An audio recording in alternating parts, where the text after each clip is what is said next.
Take two. End of the video on why. On 3rd July 2017, Tom Scott made his first video in The Basics series on his channel. The video entitled, Why the Government Shouldn't Break WhatsApp is about issues with creating backdoors into systems for the sake of law enforcement and ultimately why it's a bad idea. However, that's not what he started with in his introduction. Now, because of the CRT whine that permeates through that video, I'm asking for forgiveness as I read out part of it. There's been a lot of talk about whether the British government will force companies like WhatsApp to introduce a backdoor into their encryption so that the police and government can read your messages if they need to. Here's something you might not expect me to say. That sounds like a reasonable idea. On a tangentially related note, on 25th July 2023, the verification requirement of the United Kingdom's Online Safety Act of 2023 kicked in. For websites hosted in the United Kingdom, all online platforms are requiring verification that users are 18 or older to access adult content. And without thinking about it too hard, that sounds like a reasonable idea. Dear viewer, you might not believe that I was once a mandatory reporter. I was an assistant in an environment where I helped teach kids basics on how to read. I was a teenager that blossomed into adulthood, and when I turned 18, I received mandatory reporter training. I had to later exit for being a clearly queer and autistic person, and that sounded like a reasonable idea. Now, to be clear, my background is in early childhood education, not cybersecurity. So for all intents and purposes, I'm coming at this topic from a very layperson's perspective, one whose expertise and knowledge is otherwise minimal. And while rules on hiding adult content behind ID checks sound like a reasonable idea, I don't like it.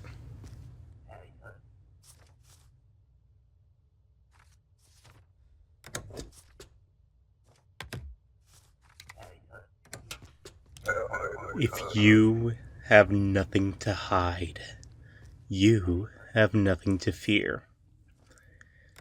This is a common talking point of Republicans and politicians surrounding bills like the Kids Online Safety Act. If you were doing nothing wrong, you should allow them into your home, your filing cabinets, your bedroom, your sock drawers, everything you have to figure out if you're really doing something wrong.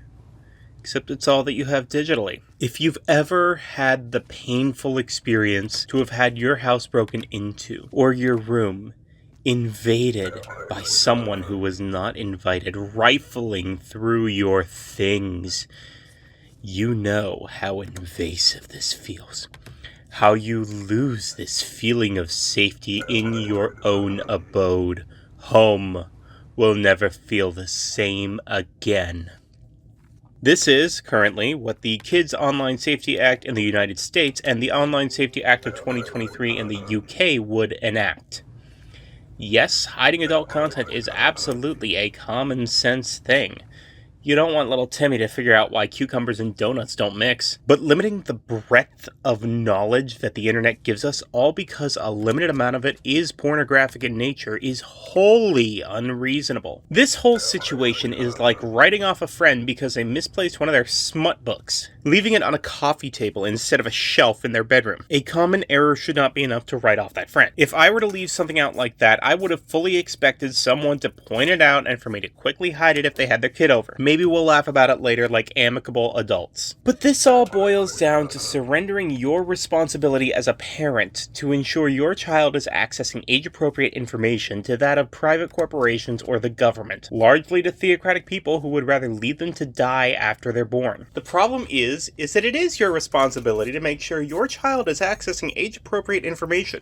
Schools, daycares, and whomever you consensually entrust your child's care to may have their own policies. However, that responsibility ends when they're back in your care or lack thereof. You are responsible for raising your own child. That doesn't mean you have to survey their every action, to monitor them with a camera craned behind their neck. Just talk to them. Ask them about things.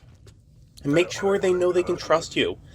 especially if they'd be disproportionately affected by the loss of information that age gating would bring. No, not sex ed. Not political ideologies, no matter how compassionate or hateful they are. I mean, if your kid is questioning whether or not they're gay, they're trans, maybe even both, and if they need support that they can't get in real life.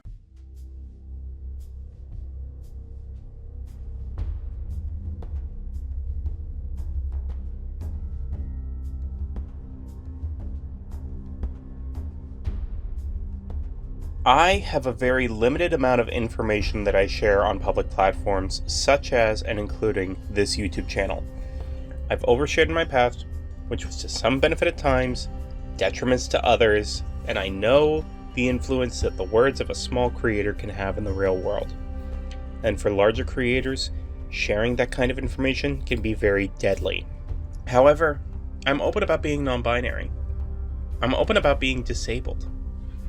My hope is that someone will find me and feel a little less alone in the world, knowing that there's someone like them. I definitely haven't figured it all out for myself, but even in this parasocial manner, this helps. And I never had someone like me show me that this was okay. I hope that if any of you are like this out there, that I can provide that same presence, one I never had, to people who might need it. But under YouTube's new policy guidelines, I'm likely to be labeled adult content because I'm openly queer. I am transgender. I am non-binary.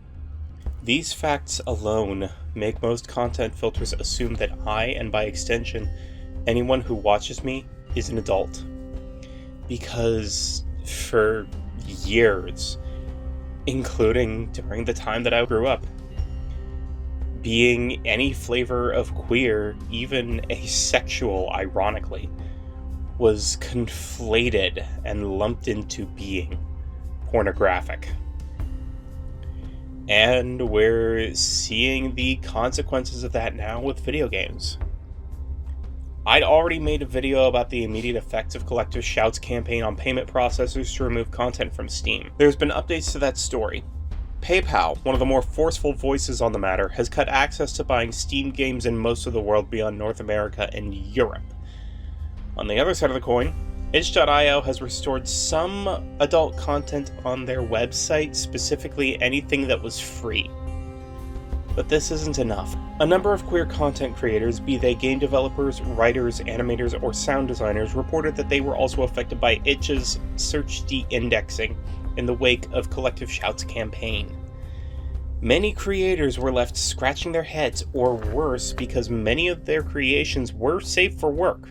The Trans News Network collected and published a report of the effects it's had on queer folks, both safe for work and not, and I want to read a relevant excerpt from their article. Astrid, a queer author, reports that they host entirely safe for work stories on Itch. Nothing explicit, nothing sexual. I don't even know how it happened. It's just my book, which is actually just a pre-order. But it was searchable before. It's no longer searchable. You have to go in and find it with a direct link, they said. Another writer, who goes by both D and Tormented Artifacts, primarily works on safe-for-work cosmic horror. She describes how none of her works have anything in them that violates the itch adult content rules, and yet they were still de-indexed. I'm getting 0 sales now from the platform that was my biggest sale leader for the last 3 months. This is about a third of my income. Gone. Reportedly, itch.io's staff meticulously went through the article and re-indexed all mentioned safe for work content before calling it misinformation. Writer and well-seasoned journalist Mira Lazine is calling bullshit on them for it and several other reasons in a thread on her Blue Sky. LeFo, hire a crisis PR firm. Don't do this all yourself, please. Anyway, regardless of what Itch is regretting saying, this means that these items had still been removed amidst this mess, and games are still getting removed from Steam. Not to nearly the degree as when this mess first started, but if you check in the description, I stole a SteamDB link from Inside Games coverage. I don't know how to parse that number at the end, but if you snip that out and just go to URL history/events and scroll back, you'll see a lot of removed from store and retired actions on certain games. It's pretty easy to tell when something is not safe for work based on the screenshots, or at the very least, provocative enough to assume it can be patched into being a porn game. And this is part of the architecture of Project 2025. Media control. Under a theocratic dictatorship, they want control of every avenue of communication, lumping queer folks into pornographic content and banning it along with any speech they don't like. History doesn't repeat itself, but it certainly rhymes. Check. No pressure, lads. But keep in mind, this may be our last chance. We don't get Death's Head now, it is all over. And crime. Focus.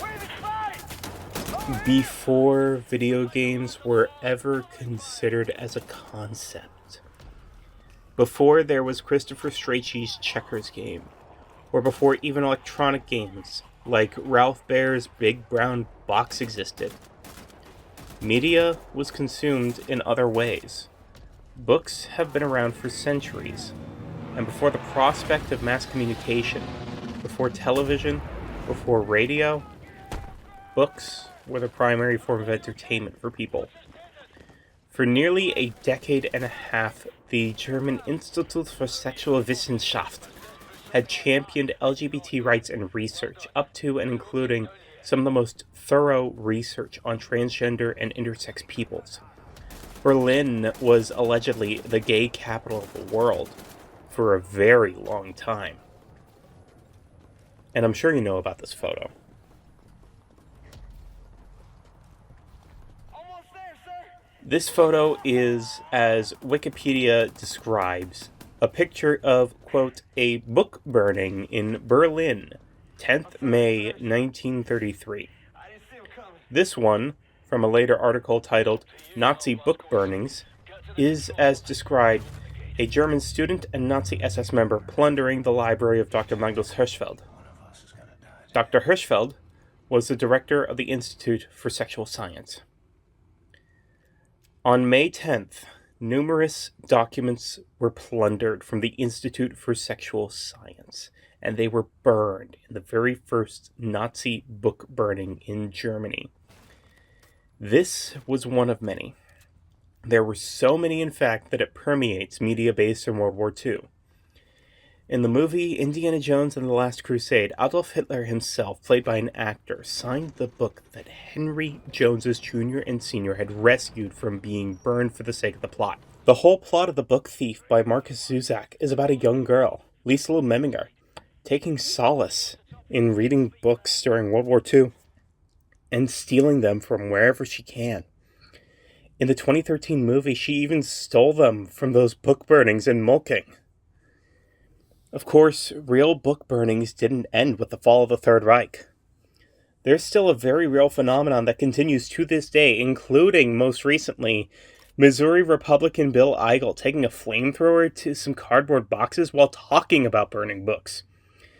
This is not the first either, as I recall, there was once a rather hilarious headline from Internet Today's Weekly Weird News about how a man saved a Harry Potter book from a book burning in Tennessee. Sir, I don't think that's a flex you think it is. Anyway, this is absolutely not an isolated case. Georgetown University's Free Speech Project has tracked the most recent cases of documented book burning gatherings. There's also numerous news reports from across the U.S. of people checking out books and refusing to return them on moral grounds, then objecting when fines are levied against them or they're charged for a replacement. Where one cannot legislate, vigilante justice will attempt to prevail. This isn't justice. This is censorship. This is destruction. Fascism! Next question! I wish I could be as lighthearted as I want to be, but no, really. You know what this is reminding me of? Dustborn. Fucking Dustborn from Red Thread Games. The premise is an alternate timeline where JFK went fascist after his wife was assassinated instead of him. He remarried Marilyn Monroe, and this is an alternate future in that world. It's notable for how communication was disseminated and how underground libraries exist. Those still do, by the way. Unregulated little free libraries are all over the US, and you'll find take one leave one spots at a ton of queer places that focus on community building. And we're on the internet after all. As one platform abandons its queer creators, another will pop up being more flagrantly queer. And to be fair, itch.io is looking into payment processors that don't mind NSFW content or even wholeheartedly endorse it. This won't stop countries from trying to legislate ID checks though. This video has been about the subject from a moral perspective, but I haven't even talked about the technical side of things, like how historically black faces have failed face scan technology since most algorithms are trained on white faces. Most significantly, remember Twitter's racist image cropping scandal? Where in a vertical picture of Barack Obama and Mitch McConnell, it always favored McConnell's face? Or how crime prediction algorithms like Palantir's systems in LA have targeted black folks? It's just racism all the way down. In a seemingly sillier, though still relevant subplot, the most tattooed man in Britain said he was told to remove his face after systems failed to recognize him past his face tattoos. What about security breaches? Barely a week goes by without a company disclosing a data breach, like how Twitter was storing passwords in plain text after a bug didn't encrypt them properly. What if it wasn't a bug and just complete incompetence? T, an app where women would talk about prospective dating partners and associated risk assessment factors, was found to have been storing IDs and pictures of its users on an unsecured Amazon server. A malicious party with that kind of information on people can do a ton of damage. I've had my identity stolen before. It sucks! At least here on YouTube, my one saving grace in determining if I'm an adult is that I made my YouTube channel almost 15 years ago. If I made it at 13, then whatever AI they would have set up would be able to see it and assume that I'm an adult. If not, did you expect that I made my YouTube channel when I was 2 years old and still in diapers? This isn't something that I would say at least on a positive note on, but at least on a positive note, I guess. While I was writing the script, James Dobson died. He was the founder of Focus on the Family, one of the largest evangelical hate groups in America. I'm not celebrating it though. As much as other queer folk might take solace in it, I'm not. Because, like the head of a hydra, another person will inevitably rise in his place. These organizations, if they endure, always have succession plans. I wish I had one solution where I could just snap my fingers and solve all these problems, but I don't. I really don't. I'm not a grand scheme planner after all. I'm just a frog on the internet with limited resources and even more limited influence. This is going to take a ton of work to even think about reversing course. And a lot of organization. Now, if you don't mind, I need to distract myself for a bit. Do me a favor, though. Find joy in something today, okay? That's all I'm asking for. Aside from the support requests in the outro. Separate from the outro, frogs! Isn't this just the last video again? Yep, same video as before, except I screwed up a ton of things. My sourcings were fine. The issues were down to audio and verbiage. A lot of it was also done in one take with no rehearsal, with a draft that I admittedly rushed a bit too hard. I was fine with the core, it just needed a cleanup. So this is just a better quality version of that exact video. If you want to compare the two, the previous video is linked in the pinned comments along with the author's notes. Go ahead and give it a watch if you're feeling that frisky, but that's totally up to you. Thanks for watching. If you like this video and want to support me, a Patreon link is in the description below. If you want something tangible, my jewelry shop is also there. Standard YouTuber things apply. Press the like button if you liked the video, and subscribe if you want to see more. Comment if you want to say something or argue with me. I welcome it. Until next time.